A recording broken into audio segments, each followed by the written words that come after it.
Au polygone central de l'air à Hassi Bahbah, le général de corps d'armée a suivi les différentes phases de cet exercice aérien qui ont débuté par l'opération de reconnaissance aérienne effectuée par un drone, en passant par les actions de combat exécutées par des hélicoptères de différents types et en arrivant au largage des fusiliers de l'air, et ce dont l'objectif de détruire et d'occuper un point d'appui ennemi.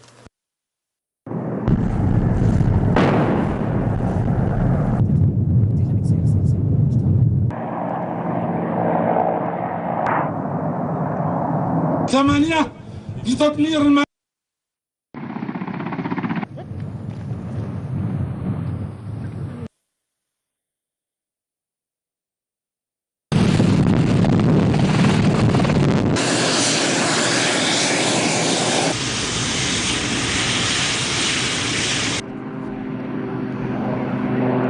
Cet exercice tactique premier du genre est considéré comme étant un vrai test sur le terrain du niveau de cohésion opérationnelle et de la coordination tactique entre les drones spécialisés dans la reconnaissance et la transmission de l'information en temps réel et les hélicoptères de combat et de manœuvre très sophistiqués et de haute qualité qui effectuent les tirs efficaces selon des données exactes de reconnaissance qui leur sont parvenues.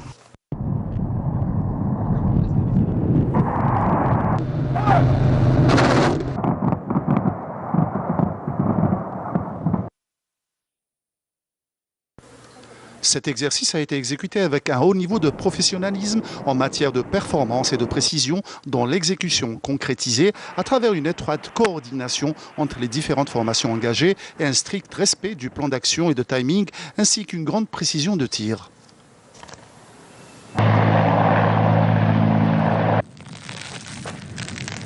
À l'issue de cet exercice, le général de corps d'armée a tenu à rencontrer les équipages des hélicoptères et les éléments du détachement des fusiliers de l'air qui ont exécuté l'exercice, où il a prononcé une allocution d'orientation suivie par l'ensemble des personnels de la région, ainsi que par toutes les unités relevant des forces aériennes à travers les 6 régions, lors de laquelle il a souligné que l'élément fondamental dans la préservation de l'état préopérationnel du corps de bataille de l'armée nationale populaire s'articule essentiellement sur l'intensification des exercices tactiques opérationnels.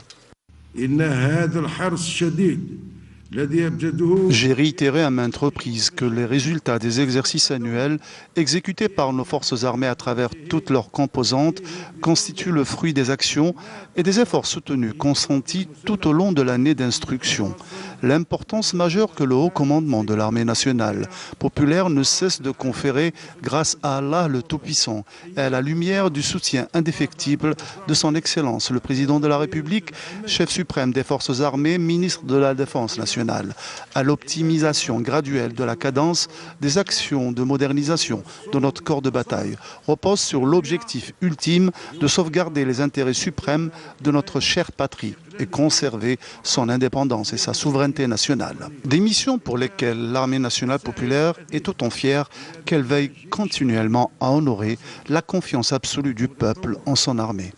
À ce titre, précisément, l'exécution de cet exercice représente une opportunité que je saisis aujourd'hui pour vous faire rappeler l'ultime objectif que nous voulons concrétiser sur le terrain, en l'occurrence l'incarnation de la formation, l'instruction et la préparation au combat au sein de l'armée nationale populaire en une condition indispensable pour forger les compétences à tous les niveaux et dans toutes les spécialités. Le général de corps d'armée a félicité l'ensemble des participants pour leur combativité affichée lors de l'accomplissement des diverses missions assignées, ce qui reflète leur capacité à concrétiser rigoureusement le plan tracé, les exhortant à ne pas se contenter uniquement des résultats positifs réalisés, mais plutôt à ambitionner à réaliser davantage de réussites, pour écouter ensuite les interventions des personnels.